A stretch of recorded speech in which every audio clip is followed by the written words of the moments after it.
Ser podcast.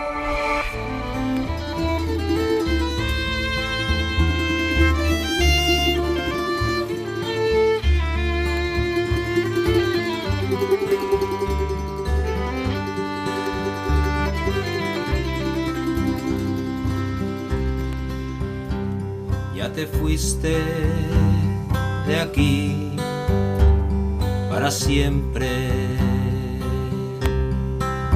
y a pesar de estar advertido, nunca quise pensar en la muerte, y el final nos llegó de improviso. Tantas cosas dejaste empezadas, tantos sueños y anhelos pendientes, hoy me pesan a mí en el alma, son la carga que llevaré para siempre. Hola, buenas tardes. Está visto que la vida te atropella cuando menos te lo esperas. Hoy resulta imposible abrir esta ventana sin pensar en la tragedia de los Gallardos en Almería, sin pensar en todas esas personas que han muerto atrapadas por el fuego. Ya sabíamos que este iba a ser un verano muy complicado. De hecho, estos últimos días han ardido miles de hectáreas en distintos puntos. Ha habido situaciones de mucho riesgo, ha habido que confinar a miles de personas también. Pero a veces nada de las medidas que se aplican es suficiente. Y hoy, más allá de analizar lo que haya ocurrido en este episodio concreto, que hay que hacerlo, porque hay elementos que necesitan un estudio, más allá del debate que tiene que haberlo también sobre cómo nos relacionamos con el territorio, hoy a mí lo que me ha instalado en la cabeza, y no creo ser el único, es la sensación de que efectivamente, la vida puede atropellarte cuando menos te lo esperas, así que razón de más para intentar disfrutarla y no gastar energía en gilipolleces. Estaremos atentos, como es obvio, a las novedades que puedan llegarnos a lo largo de una tarde que es muy especial para nosotros, porque esta es nuestra última ventana de la temporada regular, En la radio no para, y a partir del lunes Marta del Valle y después Iñaki de la Torre cogerán los mandos de este proyecto que tiene ya muchos años, La Ventana, en el que cada día nos dedicamos precisamente a eso, a mirar la vida. Y ese ejercicio nos pilla hoy precisamente en Andalucía. Les hablamos desde la Casa de la Provincia, en Sevilla, así que lo primero es dar las gracias a los y las oyentes que están aquí. Agradecimiento que hacemos extensivo a todas las personas que estáis ahí al otro lado. Muchísimas gracias por venir a compartir una tarde de radio, de verdad. Lo agradecemos muchísimo y lo notamos todos los días. Isaías Lafuente, buenas tardes. Buenas tardes. Diego Suárez, director de contenidos de la SER en Andalucía, buenas tardes. ¿Qué tal, Carla? ¿Qué sería la radio y qué sería de la gente de la radio sin los oyentes? No seríamos absolutamente nada. Totalmente. Seríamos un cero a la izquierda. Lo somos a veces también, pero lo seríamos todos los días, ¿verdad? Sí, pero nos compenetramos además muy bien, ¿no? Podemos vivir el uno sin el otro, ¿no? Nos adaptamos como un guante, ¿no? Como decía, como esa segunda piel. Siempre hay una segunda voz. Nosotros estuvimos aquí hace un año, en el mes de junio. Sí, en el Archivo General de Indias. Eso es, sí. Vimos con fresquito también. Los tejados. Sí. Bueno, no es que hacía un calor que no era muy normal. Y yo esta mañana, fíjate, claro, viniendo de donde veníamos, al bajar del AVE he sentido un cierto fresquito. Sí, ha bajado 10 grados la temperatura. Sí, yo entiendo que aquí estéis muy acalorados, pero la verdad es que en comparación, hoy Sevilla nos ha recibido con una temperatura especial. Que en comparación es especial. Sí. Dicho esto, hoy el gran tema de conversación, o el otro gran tema de conversación y de ilusión en este caso, es el Mundial de Fútbol, porque esta noche la selección se juega ante Bélgica el pase a semifinales, y eso ya son palabras mayores. Es uno de esos días donde el tópico dice que todo un país está detrás de un equipo. Bueno, pues sí, más o menos es así, pero cuando va mal dadas, cuando la convivencia se rompe, cuando alguien la rompe y sustituye los argumentos por violencia, ahí no se libra ni el fútbol, no se libra nadie, ni nada. Hace 90 años, España también tenía selección, y con nombres, algunos legendarios, como Zamora, Quincoces, Ciriaco, Gorostiza, Lángara. El 23 de febrero de 1936 empataron con Alemania 1-1. El 26 de abril de ese año ganaron 1-0 a Checoslovaquia y el 3 de mayo 0-2 victoria a domicilio ante Suiza. Pero 2 meses después, con el golpe de Estado y el comienzo de la guerra civil, se fue todo al garete. La próxima semana, el 18 de julio, van a cumplirse 90 años y de las muchísimas historias que aún no se han contado, Radio Sevilla rescata una en forma de podcast y con nombre de mujer, Isidora. Me llamo Isidora. Isidora Jiménez Pérez. Nací hace más de un siglo en las erillas de la Vega de Triana, junto al río Guadalquivir. Mi padrastro intentó violarme. Queipo de Llano me torturó. Morí joven tras una vida adelantada a mi tiempo. Tuve 3 hijos con 3 hombres distintos a los que amé. Quise a mis niños más que a nada en este mundo y practiqué el extrapelo para que no pasaran hambre. Miguel Castro, mi primer amor, fue un líder anarquista que huyó a Rusia tras el golpe. Nunca más supe de él. Antes de irse, me reveló dónde habían apilado las garrafas de queroseno para incendiar las iglesias de Triana. Sin que nadie me viera, las derramé. Lo hice para que no ardieran los templos ni las imágenes de las hermandades. Simplemente no podía permitirlo. Fui luz en la Sevilla más negra, un alma libre en la España cautiva. He vuelto para que sepas la verdad y que te ayude a proteger lo más preciado que tienes y que nosotros perdimos: la libertad, nuestros derechos, la democracia, nuestra propia vida. ¿Quién podría contar una historia como la de Isidora? Pues se me ocurre que un periodista, ¿no? Pero no uno cualquiera, ni mucho menos. Me llamo Manuel Chávez Nogales. Dicen que fui el periodista que mejor contó la guerra civil, si es que alguien puede presumir de eso. Nací en Sevilla, en la calle Dueñas, y mis vecinos fueron Antonio Machado y Juan Ramón Jiménez. Vivíamos junto al Palacio del Duque de Alba, uno de los que financió el alzamiento y que nos empujó a los 3 al exilio, el lugar donde uno termina siendo un huésped indeseable. Como hay que mirar al pasado en tiempos de incertidumbre, he vuelto de mi tumba sin lápida en un cementerio de Londres para recordaros que vi el infierno con mis propios ojos. Y me horroriza que 90 años después estemos cometiendo los mismos errores. No hay nada nuevo, solo cosas olvidadas que se repiten una y otra vez, una y otra vez. Leed mi obra, llevadla a las escuelas. Nunca olvidéis lo que os dejé escrito. Cuando se enseñorean la estupidez y la crueldad, acabamos matándonos a sangre. Bueno, es que A Sangre y Fuego es el libro más conocido, el título del libro más conocido de Chávez Nogales, y resulta que... Escribiendo A Sangre y Fuego en una pensión de París, me puse a repasar mis notas del inicio de la guerra. Había una pregunta subrayada en mi libreta. ¿Por qué no ardieron las iglesias de Triana? De pronto recordé a Isidora, aquella joven guapa y valiente que conocí en Triana, cuando España estaba a punto de estallar. Antonio de la Torre, Alicia Moruno, buenas tardes, bienvenidos a La Ventana, ¿cómo estáis? Gracias. Emocionados. Qué silencio, ¿eh? Emocionados. Pero qué cara poníais los dos. Ya sé que cuando os preguntamos a los actores, a las actrices y los personajes que interpretáis dejan pozo, habrá unos que más y otros que menos. Pero os estaba mirando así de reojo y estabais como emocionados.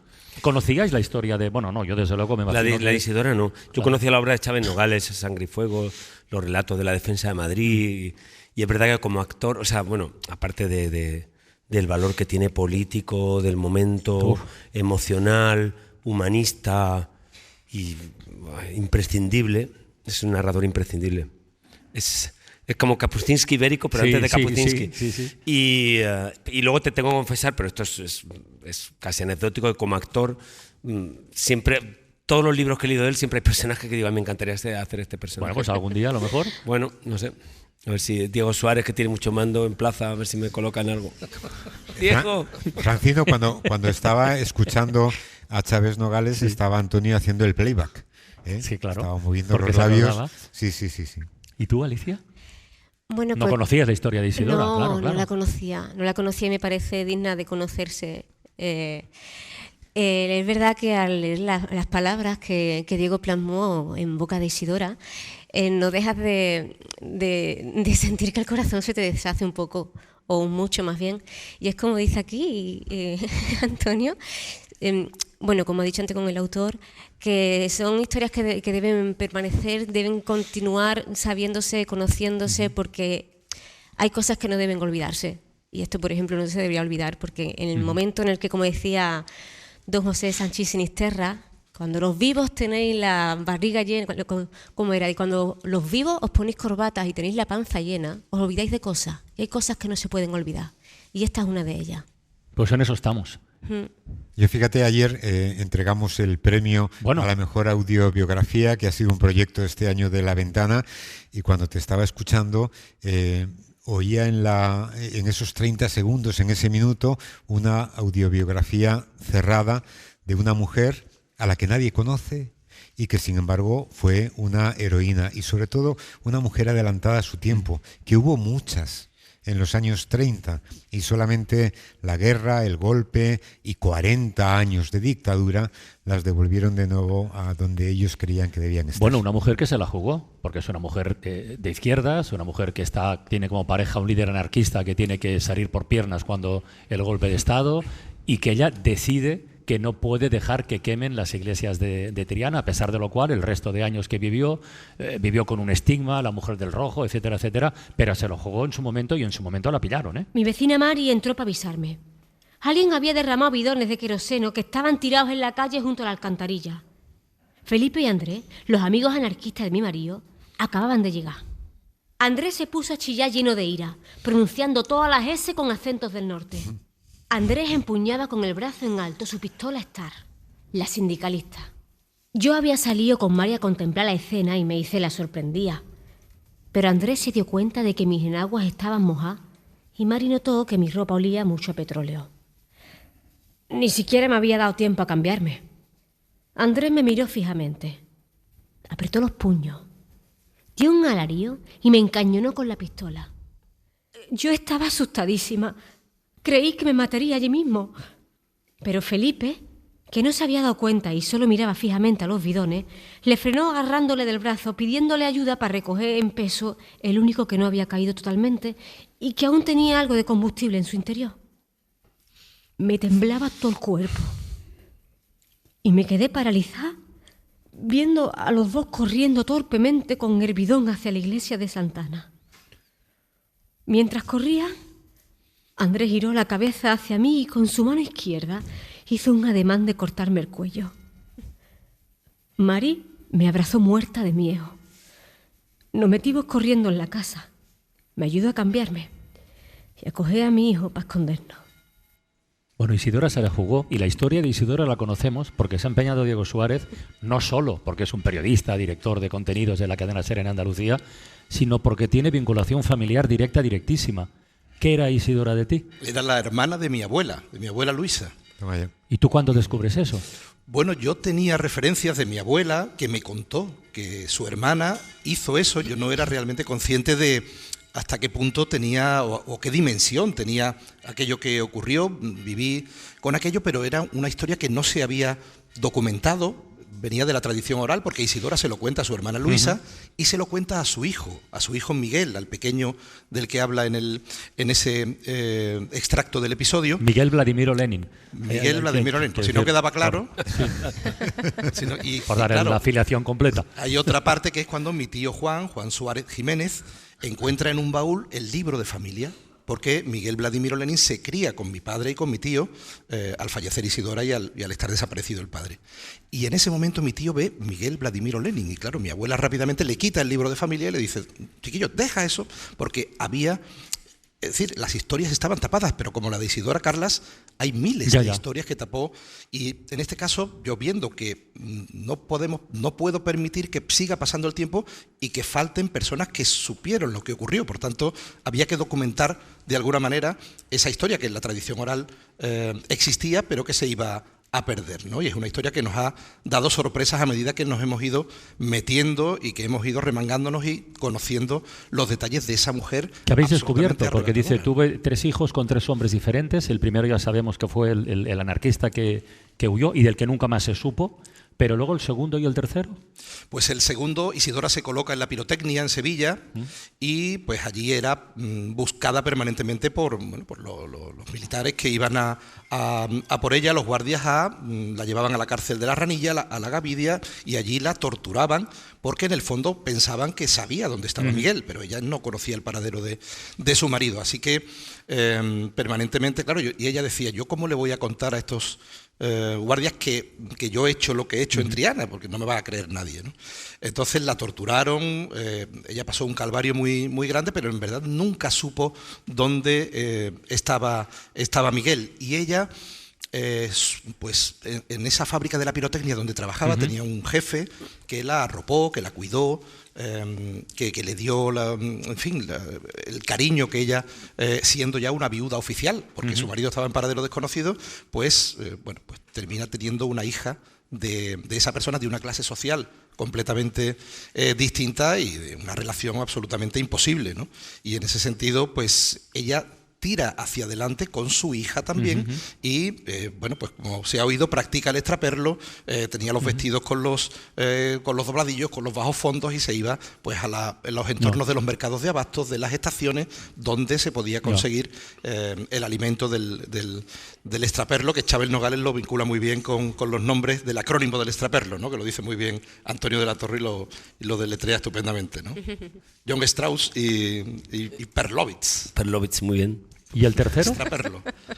Y el tercero, ya por completar. Ese amor es imposible. Hay una persona del entorno de Heliópolis, porque se construyeron viviendas para los trabajadores de la Expo del 29. Sevilla en el 29 tiene una ebullición tremenda porque viene muchísima gente, y esos anarquistas de los que habla Isidora, con acento del norte, pues son personas que vinieron a hacer la Expo del 29, pero no tenían una sensibilidad, un conocimiento de las tradiciones de Sevilla. La Semana Santa de Sevilla era la expresión de un pueblo, más allá de la ideología, más allá de la religión, más allá de muchísimas cosas. Isidora era de izquierda, como es ahora, pero como es ahora, como relata Núñez de Herrera en su teoría y realidad de la Semana Santa. Es que se repiten los tiempos, es una sensación. Yo tuve una sensación de permanente, de ciclo permanente con la historia de España y con no sé si tú leíste la obra de Stefan Zweig, El mundo de ayer, sí.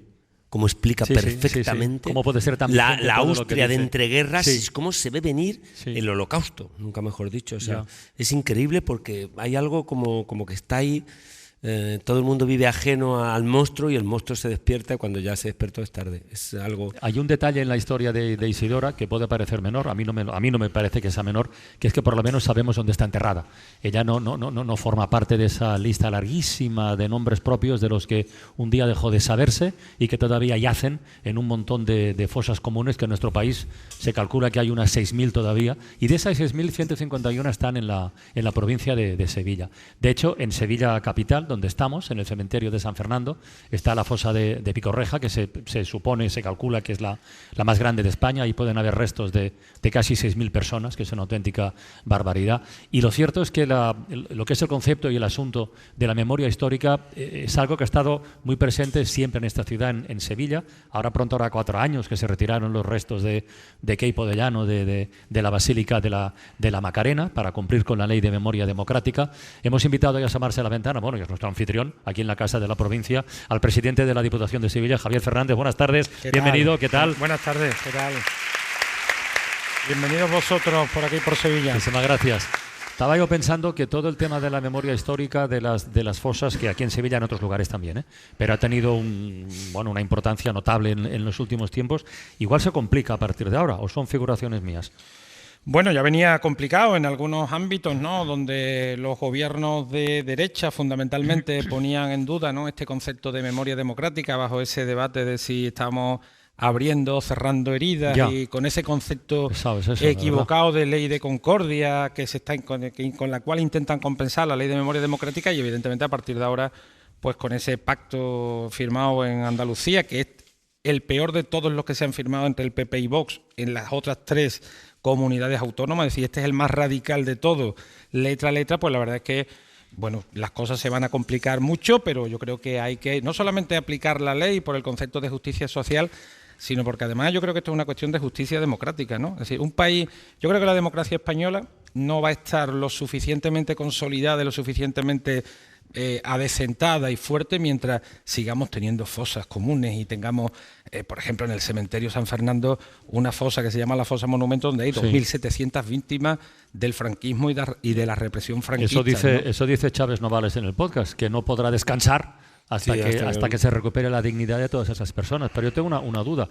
Quiero decir, si la Junta de Andalucía, ¿no? lo que sea, deja de lado todos los proyectos que tienen que ver con memoria democrática, ¿qué margen de actuación tiene una Diputación provincial? Aquí estamos con un asunto que para mí es muy relevante y desde hace tiempo es un gran problema que creo que tiene España, que es la deslealtad institucional, que a veces es cruzada, no va solo en una dirección. Entonces, ¿qué margen tiene una institución como la Diputación para seguir trabajando en esto si quien está, digamos, por encima o en otro plano no ayuda? Bueno, si es que pasa, que ya veremos. Sí, bueno, pasa seguro, de tal manera que llevamos 3 años aquí hablando de la fosa que acabamos de comentar, de Monumento, con algunos protocolos firmados, pero evidentemente al final se buscan fórmulas para intentar retrasarlo al máximo posible, porque queramos o no queramos, hay un gobierno o hay un partido que es Vox que está condicionando absolutamente las políticas allí donde puede. ¿Cuáles son los márgenes?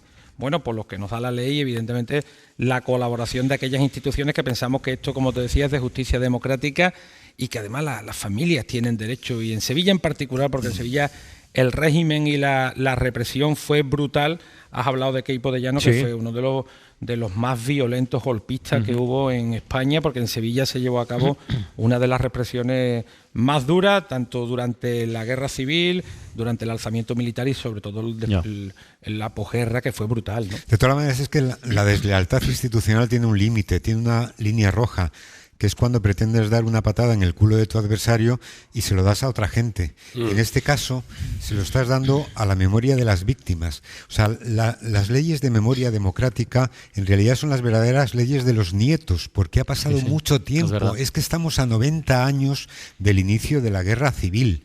Ya no estamos recuperando la memoria de los que lo sufrieron, que eran jóvenes, ni siquiera de sus hijos, que muchos de ellos han muerto. Es de los nietos que a lo mejor ni siquiera muchos de ellos tienen noticia de que en su familia hubo una Isidora. Entonces, esta deslealtad no puede llegar hasta estos límites. La memoria de quienes murieron tiene que ser respetada por los unos y por los otros, porque si no, estamos construyendo un país indigno. Mira, por volver a la figura concreta de Isidora, tiene una bisnieta, se llama Isa Ortega, que ha estudiado en la Academia de Música de Boston y ha compuesto una canción que tal vez en el podcast que estrenará Radio Sevilla dentro de un tiempo, pues pueda sonar.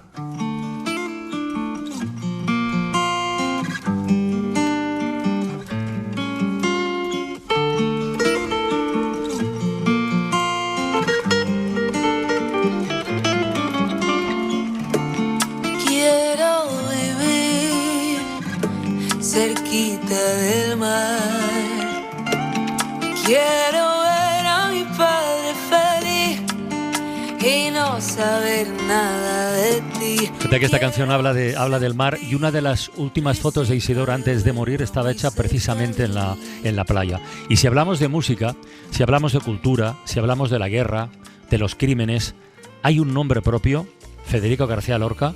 Se puede contar su historia y también se puede cantar su historia. Ya vienen los segadores en busca de la espiga, se llevan los corazones de la muchacha que mira. Abrís puertas y ventanas, las que viví en el pueblo. El segador pide rosas para adornar su sombrero.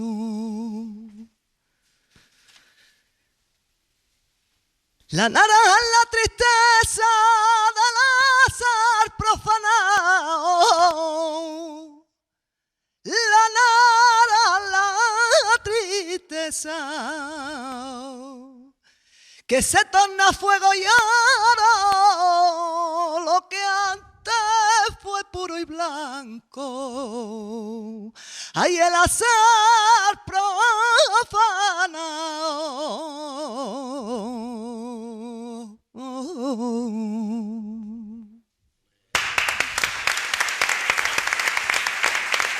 Marina Heredia, buenas tardes.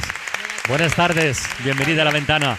Muchas gracias. Marina, para quien no lo sepa, que alguien no lo debe saber, es una de las grandes voces del flamenco actual, una trayectoria internacional que ha llevado por medio mundo, por el Teatro Real de Madrid, el Palau de la Música de Valencia, el Carnegie Hall de Nueva York, ha colaborado con figuras importantísimas, es la intérprete más solicitada para El amor brujo de Falla, pero Lorca es un hito en su carrera importantísimo, porque el espectáculo Lorca y la Pasión, que se estrenó en el Generalife, fue visto por casi 60.000 personas y estuvo en cartel 33 días, que son cifras casi de récord. ¿Por qué Lorca? Bueno, Lorca para mí es mi tendón de Aquiles. ¿Ah?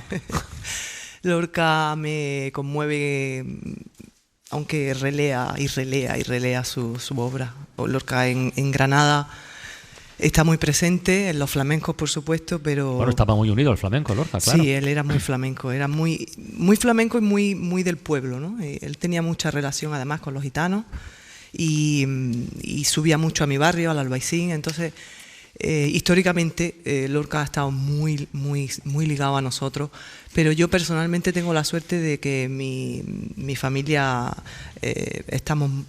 somos muy amigos de la familia Lorca y tenemos mucha relación, sobre todo con Laura, con la sobrina. Uh-huh. Y bueno, pues vivimos muy de cerca todo lo que se hace de Lorca. Oye, eres embajadora flamenca de esa aspiración que tiene Granada de convertirse en capital cultural en 2031. Ahí estamos, ojalá que se pueda dar.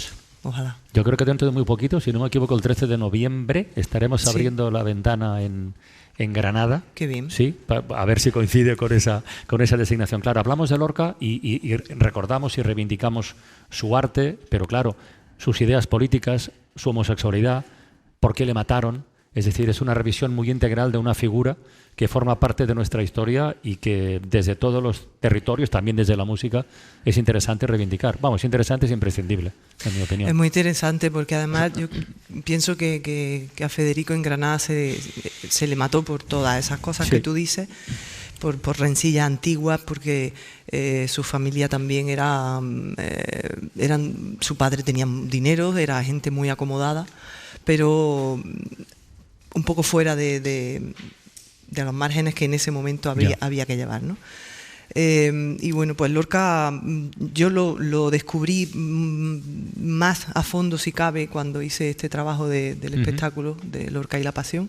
Hice un máster de Lorca en 2 meses y me gusta creer que lo conocí como persona, que logré conocerlo como persona y entenderlo, el porqué de su poema, el porqué de sus sentimientos, el porqué de ese amor a la mujer indiscutible. O sea, yo pienso que toda su obra gira en torno al amor, a la mujer, a empoderar a la mujer y a defender ese posicionamiento de la mujer en la sociedad, ¿no? Y referente para canciones flamencas, como estas Sedas de Angustia. Un trajecito que robé de la costura, 2 fuentes de leche blanca mojan mi seda de angustia y un dolor de rayos nunca.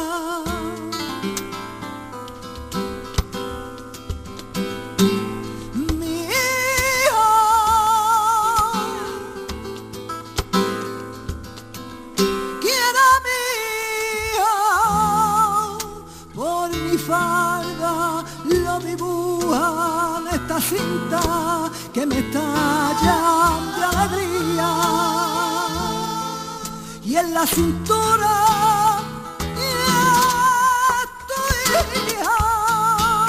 Oye, Marina, ¿te podremos atracar un poquito más dentro de un ratito y nos contas algo? Claro, y ahora dejadme un segundito porque ya hemos abierto La Ventana diciendo que resulta imposible hoy olvidarse de lo que ha ocurrido en Almería y vamos a estar durante toda la tarde tratando de actualizar datos, así que a ver si tenemos ahora mismo alguna información de última hora.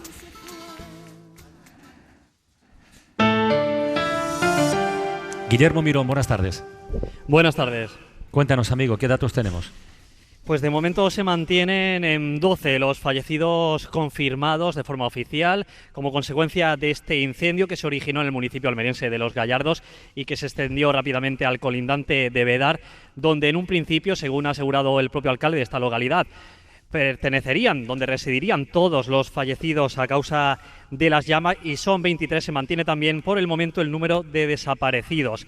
Las labores siguen intensificándose por parte del Infoca, de los bomberos y de la UME, ahora centradas en el flanco derecho y teniendo muy en cuenta sobre todo el viento que ha comenzado a arreciar, al menos con más fuerza de lo que lo ha hecho en las últimas horas, y eso siempre es un contratiempo a la hora de llevar a cabo estas labores. El último dato que teníamos esta mañana es que habían ardido más de 3.000 hectáreas, ¿no? O 3.200, creo que eran ya.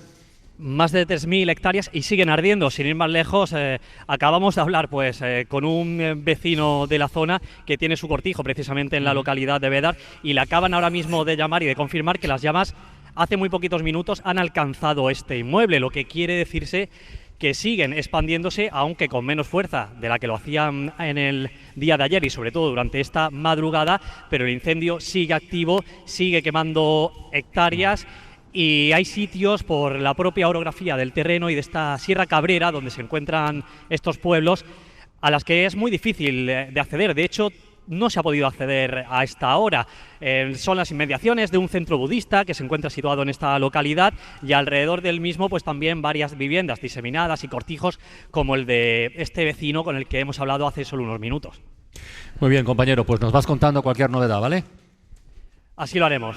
Me estoy acordando, Isaías, de la entrevista que tuvimos hace un par o 3 de días en La Ventana con uno de los autores del estudio de la Real Academia de Ingeniería, proponiendo un pacto de Estado con el tema de los incendios forestales, porque lo que es la política de extinción de fuegos ha llegado ya a su límite, no da más de sí, y hay que revisar y replantear toda nuestra conexión con el territorio, claro, y la gestión. Y esto que ha ocurrido, esta desgracia, casas diseminadas, seguramente sin conocimiento de las medidas de autoprotección, eso que repiten en las últimas horas los bomberos, no, cuando haya un fuego, no vayáis a evacuar por un sitio que se os ocurra a vosotros, seguid las instrucciones, mejor autoconfinarse. Bueno, todo eso que el otro día nos reíamos. Sí. Si hoy alguien propusiera un pacto de Estado en España, a lo mejor que España gane el Mundial. Más allá de eso, nadie haría nada. Pero el problema, yo creo que adquiere una vigencia hoy, de verdad. Claro, pero el problema no es que no llegue este pacto de Estado, porque esto requiere una actuación a medio y a largo plazo, claro, y desde luego los fuegos no saben de si arde un individuo de derechas o de izquierdas, ¿no? O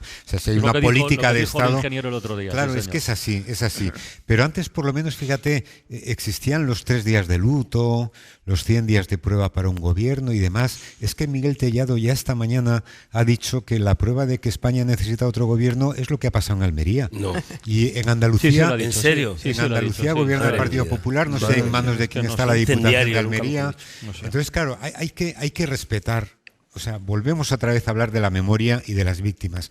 Hay que respetar un poquito, y sobre todo yo creo que hay gente que debe respetarse un poco a sí misma antes de abrir la boca, porque no son momentos para hablar de estas cosas, sino para ocuparse, primero, de que no haya más víctimas, en segundo lugar, de que el fuego se controle, y en tercer lugar, de atender como corresponde a las víctimas y a los familiares de las víctimas. Javier, aprovecho para insistir en lo de las tareas de instituciones distintas.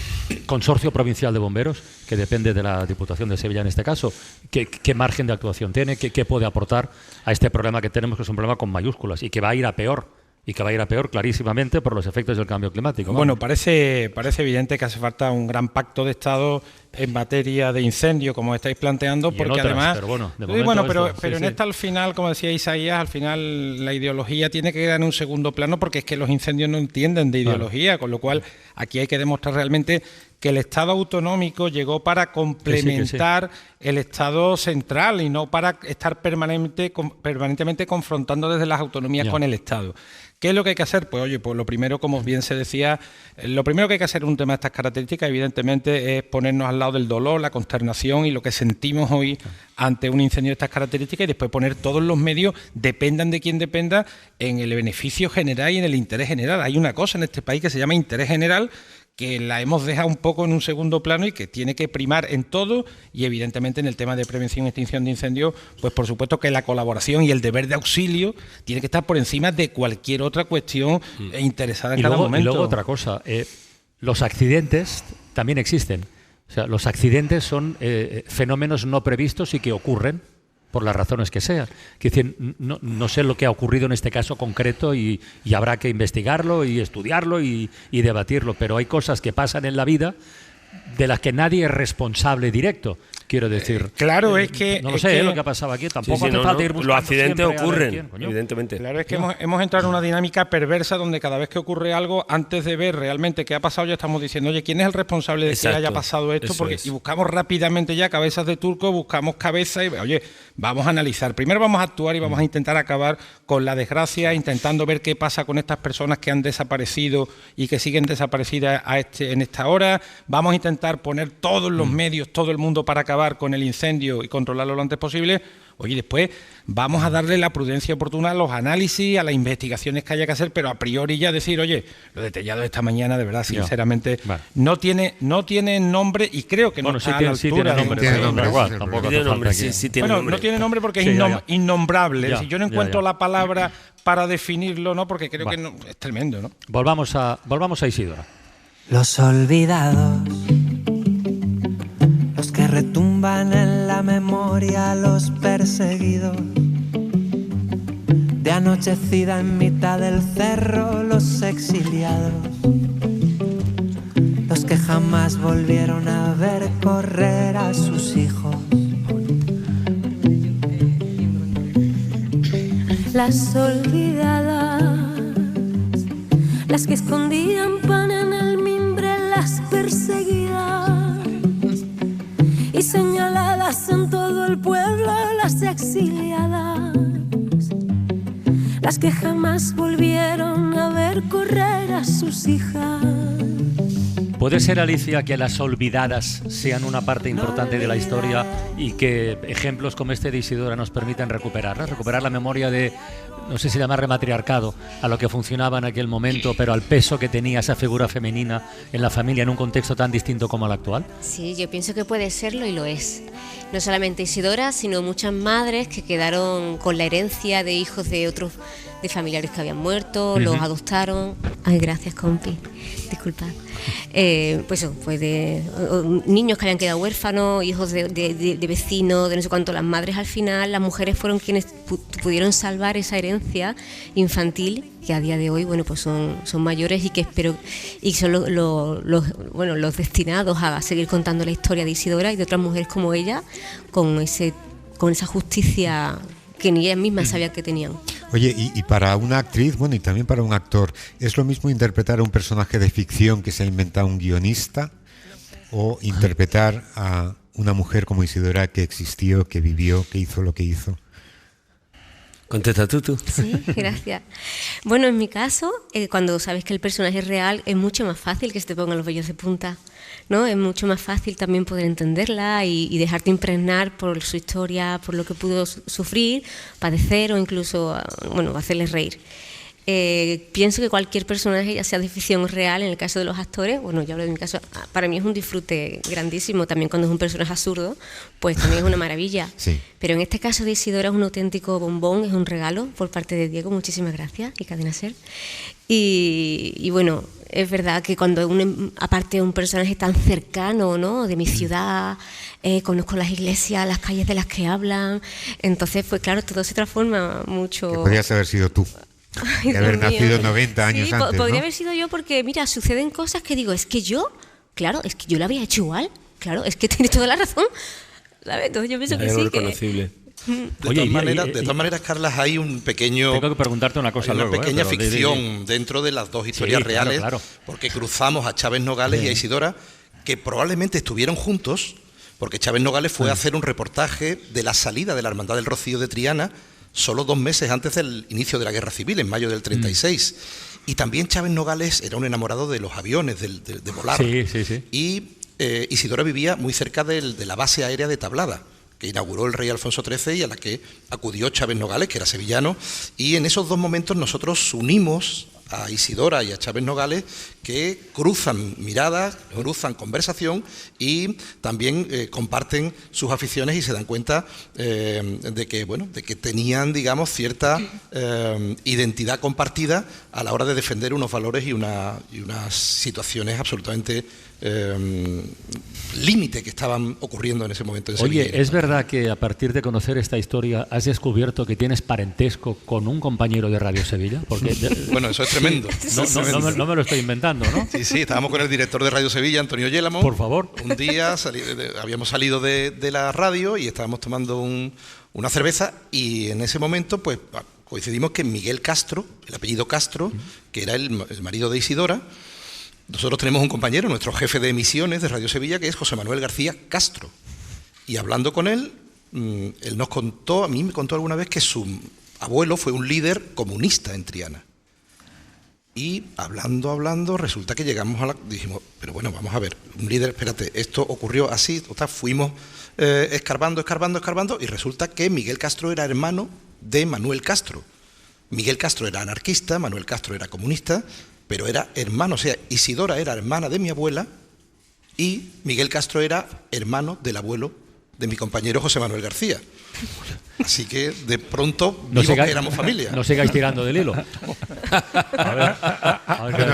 Es el arte de la conversación, Francino. Sí, empiezas a hablar y te sale un primo lejano. Que como esto hay miles de historias de gente que está conectada, pero que las historias quedaron tapadas, quedaron sepultadas y probablemente gente que está aquí sentada pues se corresponde, tiene lazos familiares y no lo sabe. Bueno, salúdense entre ustedes.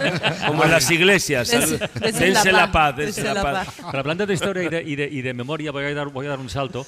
No puede resultar más oportuno el nuevo disco de Marina Heredia, que está a punto de presentar, que se titula En Libertad, el camino de los gitanos. Se va a presentar, de hecho, en la Bienal de Flamenco del mes de octubre con la Real Orquesta Sinfónica de Sevilla, porque coincide con el 6º centenario documentado de la llegada del pueblo gitano a la península ibérica. Y contiene canciones como esta.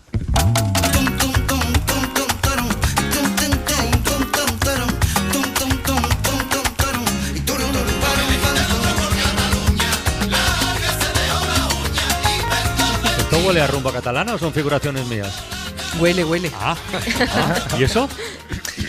Pues mira, lo que hemos intentado ha sido, con un equipo de historiadores de la Universidad de Granada, entre ellos un primo hermano mío, que se llama... Todo el mundo tiene. ¿Has visto? Yo también tengo primos. Un primo mío que se llama Alejandro Heredia, que es profesor de la Universidad de Granada de Historia Antigua. Pues lo que hemos intentado ha sido coger algunos episodios históricos de ese camino desde la India que salimos hasta nuestros días y componer alrededor de ese capítulo histórico un tema, un cante o una canción, ¿no? Y esta rumba catalana se construye alrededor del primer documento oficial que hay de la entrada de los gitanos en la península ibérica y está escrito en catalán antiguo. Y el primer asentamiento gitano que hubo en España fue en Cataluña. El catalán antiguo no lo conozco ni yo. Tendré que ver ese documento a ver si... ¿no? ¿Verdad? Ese es un gran titular, Francino.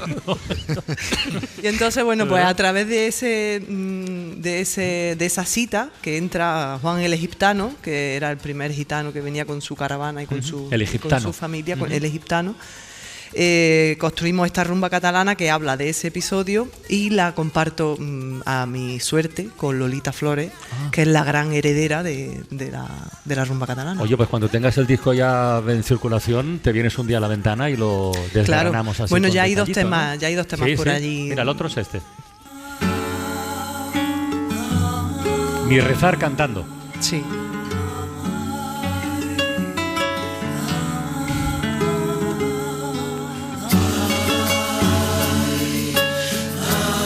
Pero no te va a salir luego de regalarnos algo más en directo, ¿eh? Ahora escuchamos un poquito, ponemos 4 anuncios y seguimos. Hay un Dios que no sabe nada y otro que lo sabe todo. Dios es los que confían al mar y uno en el que confía.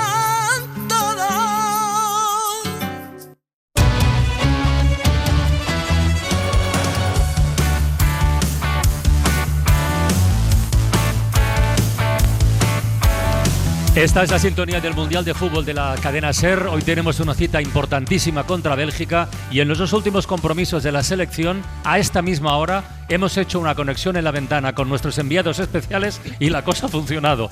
Yo no sé si es magia, si es casualidad. Antón Meana, buenos días para ti, ¿qué tal? Buenos días, Francino, ¿cómo estás? ¿Todo bien? Bien, bien, esperando que se cumpla por tercera vez la profecía. Esperemos que sí. No estamos en Sevilla, no tenemos la suerte de estar en Sevilla, pero no está mal Los Ángeles y aquí eso, casi las 8 de la mañana, y ojalá que tengamos la semana que viene más conexiones en la ventana, camino de la semifinal contra Francia, pero antes tenemos que ganar hoy aquí en el Sophie Stadium a los belgas de Lukaku, Courtois y compañía. ¿Está Herráez contigo? Aquí estoy. Hombre, es que es el otro talismán. No puedo faltar a la cita. Ninguna sorpresa en la alineación, suponemos, ¿no? Bueno, ayer nos dejó ahí, yo le pregunté directamente si el hecho de que Mikel Merino la rompiera con ese gol, si ve algo en los entrenamientos que le guste para cambiar, porque eso de que lo que funciona no se toca, a veces lo ha tocado, y él dice que si lo hace no señala a nadie. Yo creo que va a repetir, porque ¿a quién va a quitar? A Baena, que se sale, a Lamine Yamal, que es nuestro mejor futbolista, a Pedri, que bueno, no está bien, pero que es muy bueno. ¿A quién va a quitar? A Dani Olmo, que es el que mete ahí ese dinamismo fundamental, además lo dicen ellos, el cuerpo técnico. Yo creo que va a repetir y que Mikel Merino en la segunda parte saltará al césped, pero vamos a esperar a que se confirme ese 11 inicial. Bueno, pues dentro de 2 horas, de 2 horas y 3 minutos para ser precisos, cerramos la ventana y comienza el carrusel especial aquí en la cadena SER. Así que Antón, Javi y al resto de equipos de enviados especiales, que, en fin, que la suerte nos acompañe, ¿vale? Muchas gracias, Francisco. Y un abrazo desde Sevilla. Nos ponemos un segundo serios. La Federación le ha pedido a la FIFA que se guarde un minuto de silencio por las víctimas del incendio en Almería. Todavía no está confirmado, pero ya están conversando la Federación Española y la FIFA a esta hora. También hay fallecidos belgas. A ver si puede guardarse un minuto de silencio en el partido, Francino. Qué menos, seguro que sí. Abrazos, compañeros, cuidaos mucho. Un abrazo para todos. Gracias por la aplauso. Cerramos Chao. esta primera hora de la ventana. Lo prometido es deuda. Tenemos a Marina Heredia. Le hemos preguntado hace un ratito si la podíamos atracar de nuevo. Ella tiene una parte fundamental de su carrera alrededor de la figura de Lorca. Y yo no sé, puedes elegir lo que quieras, puedes cantar como quieras, pero regálanos por favor el cierre de esta primera hora de programa. Mira, tengo aquí un diálogo que hacía con vuestro permiso, por favor. Perdón. No, por Dios. Hacía un diálogo, en ese momento era Poncia. Esto es la casa de Bernat Alba. Sí. Venga, vamos. ¡Qué mujer! Tirana de todos los que la rodean. Es capaz de sentarse encima de tu corazón un año entero sin que se le borre esa sonrisa fría que tiene en su maldita cara. Ella, la más alta. Ella, la más decente. Ella, la más aseada. Buen descanso ganó su pobre marido. 30 años llevo lavando sus sábanas y 30 años comiéndome sus obras. Noches en vela cuando tosía, días enteros mirando a los vecinos por las rendijas para traerle el cuento. Una vida sin secretos la una con la otra. Y sin embargo, maldita sea, y más dolor de clavo te den un ojo. Pero yo soy muy buena perra. Ladro cuando me lo dice. Y muerdo los talones de los que me piden limosna cuando ella más usa. Pero un día me cansaré. Ese día me encerraré con ella en un cuarto y le estaré escupiendo un año entero. Bernarda por esto, Bernarda por lo otro, Bernarda por aquello. Que es lo que ya sé merece ella y su parentela. Para no perderte ningún episodio, síguenos en la aplicación o la web de la SER, Podium Podcast o tu plataforma de audio favorita.